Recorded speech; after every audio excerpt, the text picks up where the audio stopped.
Puji nama Tuhan. Shalom. Shalom. Anda percaya Anda adalah orang-orang yang hebat? Amin. Orang yang spesial di hadapan Tuhan? Amin. Kenapa saudara spesial? Kenapa saudara spesial? Harusnya ditebus. Oke. Kenapa saudara spesial? Adalah ciptaan yang sempurna. Amin. Kalau Tuhan menciptakan, yang lainnya hanya berfirman. Tapi menciptakan saudara dan saya, Tuhan harus mengotori tangannya dan Dia meng-create, membentuk. Yes. Berarti saudara ini adalah mahakaryanya Tuhan. Amin.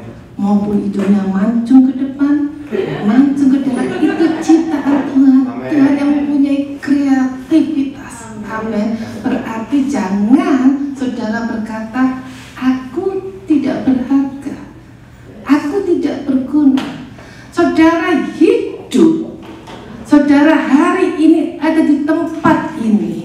Jangan merasa saudara, karena aku ada masalah di sana, di Indonesia, aku pindah ke sini, atau mungkin Tuhan membuang aku atau apapun karena sekolah, terus seolah-olah saudara, kenapa aku harus meninggalkan Indonesia? Mungkin nanti seperti itu.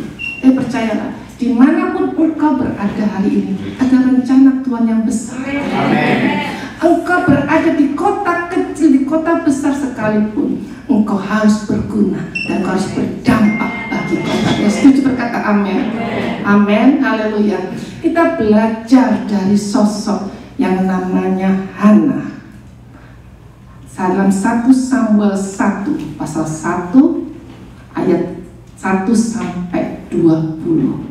Sudah tahu cerita soal Hana? Ada di sini ada enggak? 1 Samuel pasal 1 ayat 1 sampai 20. Saya nggak akan bacakan semua, nanti saudara baca sendiri pasal tersebut, satu pasal. Tapi kita belajar bersama-sama dalam ayat ini. Hana, mamanya siapa? Mamanya sama Tigawati. Lagi belajar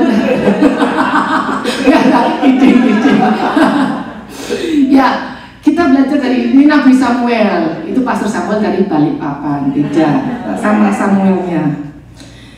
1 Samuel 1 ayat 1 sampai 20. Kita akan baca di ayat ketiga terlebih dahulu. 2, 3 baca bersama-sama. Orang itu dari tahun ke tahun pergi meninggalkan kotanya untuk sujud menyembah dan mempersembahkan korban kepada Tuhan semesta alam di Silo. Di sana yang menjadi imam yang ialah kedua anak Eli, Ofni dan Pinehas. Amin. Berbagi setiap kita mendengar, terlebih berbagian di pelaku firman Tuhan. Kalau kita baca kisah Hana ini dari tahun ke tahun pergi bersujud menyembah. Berarti kalau saudara bayangkan, kalau saudara gambarkan hari ini, Hana seorang yang bagaimana? Suka berdoa, rajin ke gereja, dia taat kepada Tuhan. Padahal rumahnya di Rama, dia harus pergi ke Silo. Kenapa pada zaman itu dia harus pergi jauh? Kalau di sekarang enak ya, gereja banyak, kita dimanapun kita bisa menyembah Tuhan, di rumah di mana. Tapi zaman itu Hana harus pergi ke Silo karena di Silo ada tabut perjanjian Tuhan. Kalau kita bisa bayangkan, Hana ini seorang yang luar biasa ya.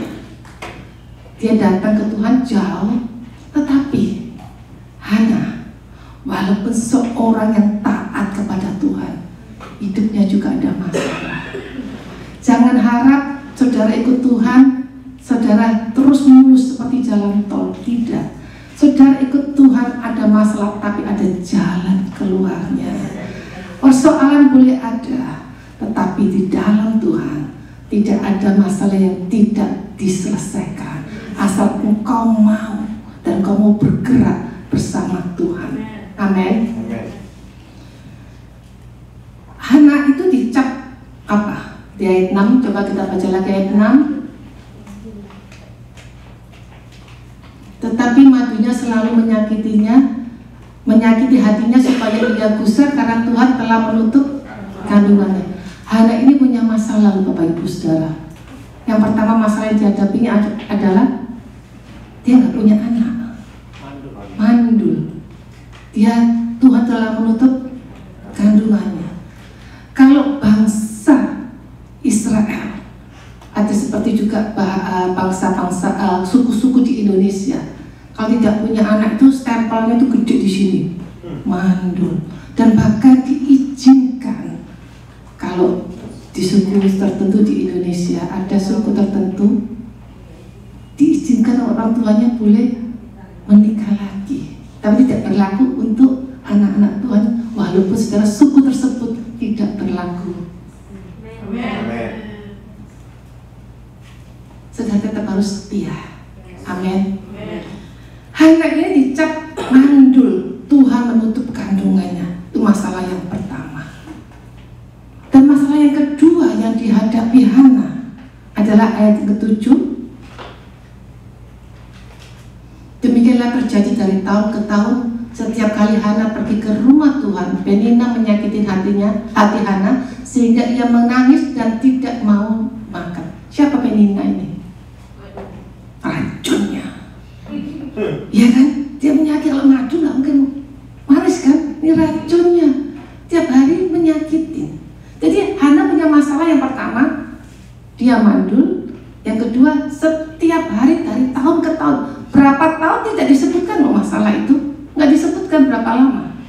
Tetapi bertahun-tahun. Mungkin bisa setahun, 2 tahun, 3 tahun, 4 tahun. Kita nggak tahu. Tapi bertahun-tahun. Hana seorang yang cinta Tuhan, tapi mengalami satu masalah. Kalau saudara hari ini seperti Hana, Tuhan, aku sudah mencintai, aku sudah rajin ke gereja, aku sudah melayani Tuhan, tapi kenapa masalah ini ada? Apakah saudara akan meninggalkan Tuhan? Apa saudara tetap stay mengikut Tuhan? Enak ngomongnya, tapi seringkali banyak orang di luar sana nggak tahan. Tapi saya berharap dan saya berdoa untuk setiap kita, masalah apapun yang kita hadapi, kita percaya kemuliaan Tuhan, mujizat Tuhan lebih besar dari masalah yang kita hadapi. Nanti masalah yang kedua, Hana ini seorang cinta Tuhan, tetapi Hana tetap mengalami masalah. Tetapi Hana seorang cinta Tuhan mengambil langkah yang tepat. Coba kita baca dalam ayat 10. Langkah Hana, langkah yang diambil Hana, yang pertama adalah, ayo kita baca bersama-sama. Dan dengan hati pedih ia berdoa kepada Tuhan sambil menangis terseduh-seduh. Langkah yang Hana saat Hana mengalami masalah, langkah pertama yang diambil Hana berdoa kepada Tuhan, curhatnya kepada Tuhan, bukan curhat kepada orang lain. Kalau curhat kepada orang lain, apalagi kalau lain jenis, nenek bilang itu berbahaya, ya. Jadi curhatnya kepada Tuhan, Hana nangis terseduh-seduh. Ini yang dilakukan Hana. Hana tidak komplain, Hana tidak melancong kemana-mana, Hana tidak nonggo, orang Jawa bilang, ya, tidak pergi ke tetangga untuk menggosipkan dirinya, membicarakan madunya itu, Penina itu, racunnya tadi, tidak membicarakan, tapi dia datang kepada Tuhan. Kalau hari ini engkau sedang dalam masalah, apapun masalah dalam hidupmu, datang kepada Tuhan. Amin. Yang dilakukan Hana itu tepat. Dia nangis terseduh-seduh. Yang kedua yang dilakukan Hana di ayat 11. Ayo kita baca bersama-sama. Kemudian berdasarlah ia, katanya, Tuhan semesta alam, jika sungguh-sungguh engkau memperhatikan sengsara hamba-Mu ini dan mengingat kepadaku dan tidak melupakan hamba-Mu ini, tetapi memberikan kepada hamba-Mu ini seorang anak laki-laki, maka aku memberikan dia kepada Tuhan untuk seumur hidupnya dan pisau cukur tidak akan menyentuh kepalanya. Yang kedua yang dilakukan Hana ialah apa? Dia bernasar. Seringkali waktu kita dalam masalah, kita bernasar, Tuhan, kalau aku sembuh, aku mau melayani Tuhan. Begitu sembuh,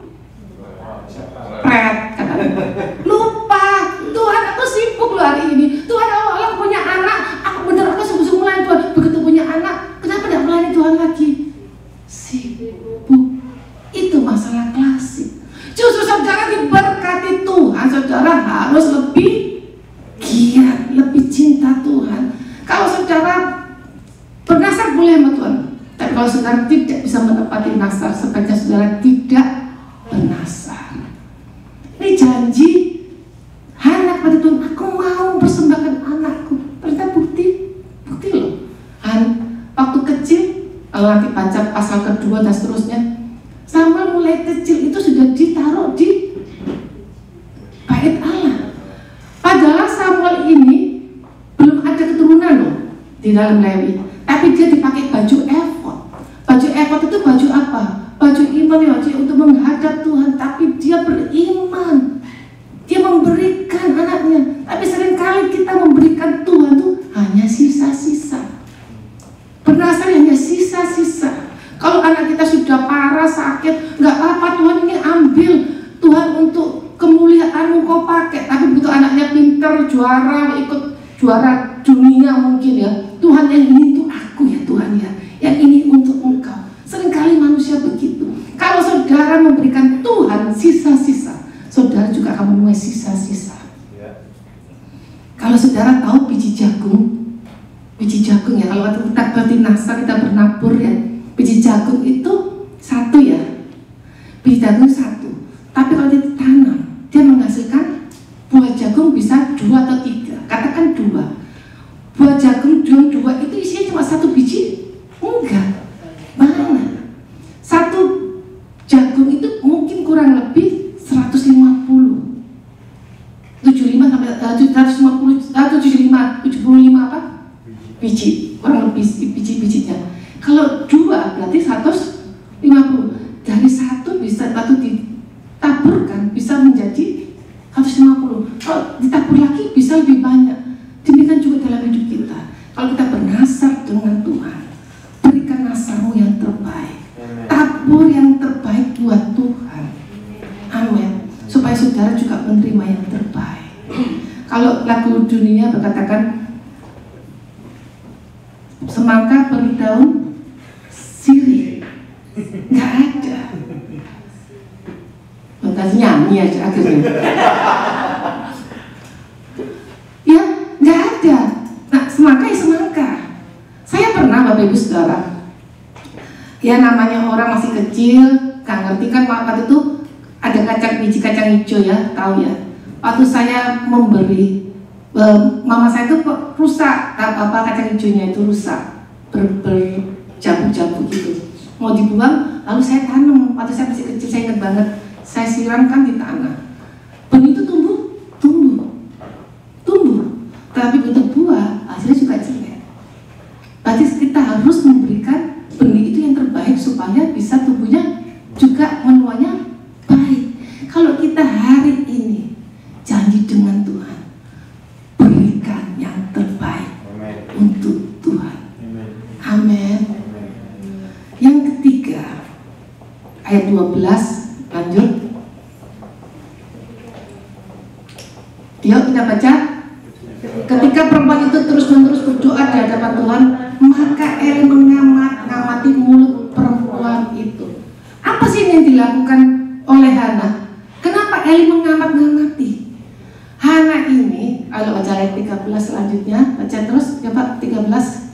Dan karena Hana berkata-kata dalam hatinya, dan Hana hanya bibirnya saja bergerak-gerak, tetapi suara tidak kedengaran, maka Eli menyangka perempuan itu mampu.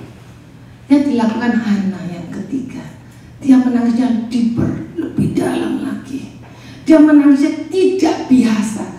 Kalau tadi dikatakan ayat yang ketiga, dari tahun ke tahun Hana selalu datang ke Silo. Berarti Eli kan tahu ada perempuan itu, ya kan? Tetapi pada waktu Hana menangis, Eli tidak mengetahui lagi siapa itu. Dipikir perempuan mabuk. Padahal dari tahun ke tahun dia datang. Kenapa? Karena dia menangis tidak biasa. Mungkin air rambutnya acak-acakan, mungkin saya nggak tahu. Tapi dia sepertinya sudah nyesek, orang Jawa bilang nyesek sampai ke dalam, sehingga suaranya pun tidak keluar. Dia nangis datang kepada Tuhan yang diambil langkah sama Hana. Dia datang pada Tuhan dengan sungguh sampai deeper, sampai lebih dalam lagi, sampai dikira dia seorang pemabuk. Datanglah kepada Tuhan dengan hancur hati. Datanglah dengan Tuhan dengan cara yang tidak biasa kau lakukan, cara yang lebih lagi. Mungkin dulu speedmu 60, tambah lagi speedmu 70, 80, tambah lagi. Datang kepada Tuhan dengan hancur hati, dengan sungguh hati. Curahkan apa yang engkau alami hari ini. Maka percayalah, Tuhan akan bekerja dalam segala sesuatu. Lakukan apa yang harus engkau lakukan. Urusan Tuhan, Tuhan yang melakukannya. Mujizat urusan Tuhan.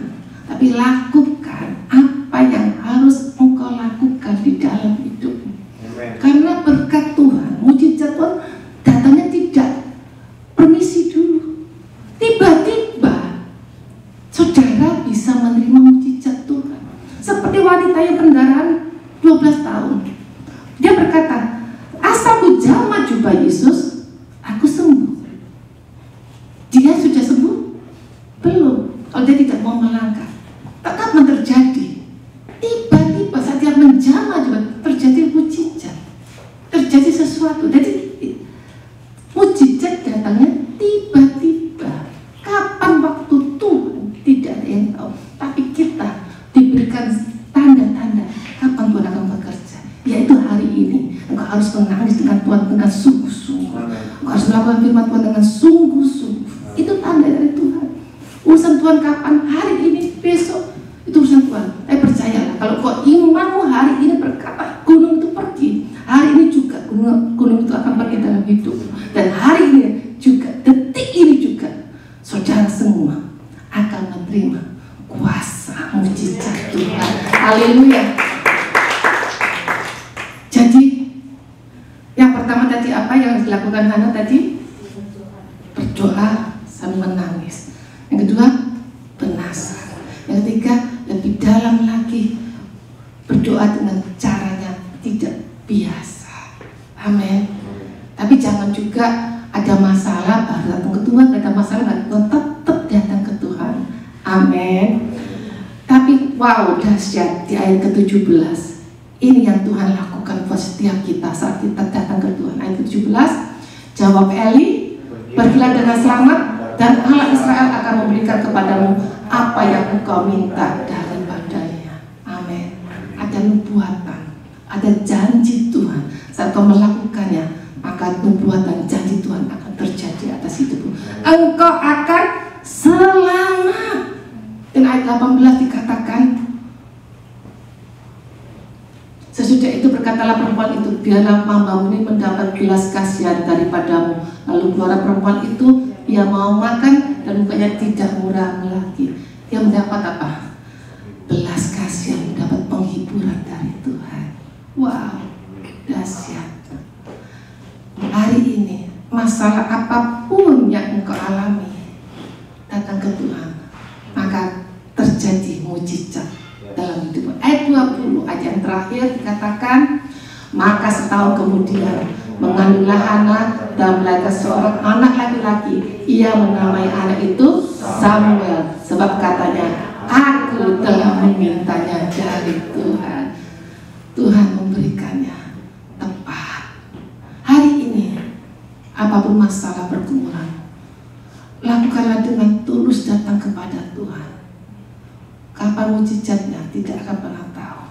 Tapi percayalah, saat kau percaya, mujizat pasti terjadi atas hidupmu. Saya pun juga pernah mengalami.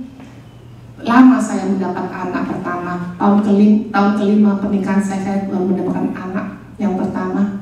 Saya mendapatkan firman Tuhan seperti ini dalam 1 Samuel 1 ayat 19. Waktu Hana dan Elkana, ayat 19 dikatakan, ayat 19 ya.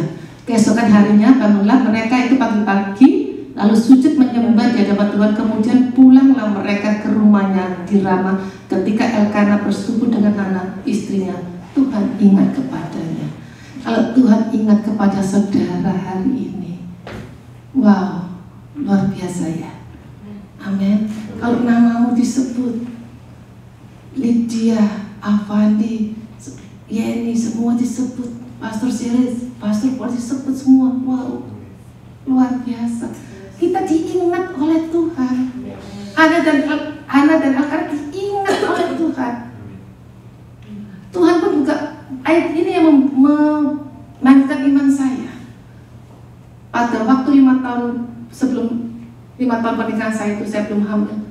Ayat ini yang membuat saya bangkit. Tuhan, kau ingat Hana dan Elkana. Hari ini juga kau ingat Foni dan Samuel, Tuhan. Saya berkata demikian. Terjadi mujizat. Hari ini diizinkan Tuhan, buka hatimu. Tuhan mengingat hidupmu, mengingat namamu, memanggil namamu. Dan pasti mujizat akan terjadi atas hidupmu. Coba kita lihat video 1 menit. Kita lihat video dulu 1 menit.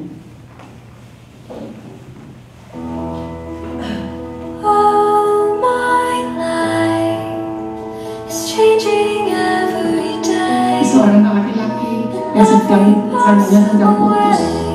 Ada seorang yang kaya, punya sepatu yang bagus.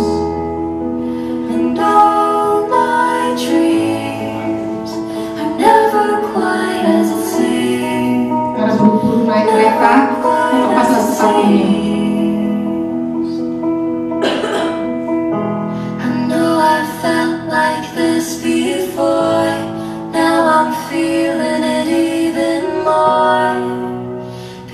It came from you.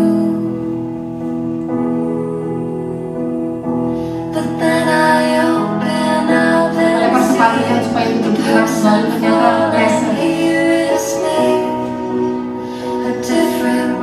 akhirnya seorang yang kaya itu melempar kembali sepatu pasangannya. Sehingga seorang anak yang tadi sangatnya putus bisa menerima keduanya. Terkadang Tuhan mengabulkan keinginanmu dengan cara yang tidak kamu duga-duga, dan hal yang baik kerap kembali kepada mereka yang tulus. Amin. Lakukan segala sesuatu dengan tulus. Lakukan segala sesuatu dengan hati yang murni di hadapan Tuhan, tanpa motivasi. Waktu kau datang ke ibadah, jangan saudara fokusnya cuma masalahmu, mujizat Tuhan. Fokusnya ke Tuhan.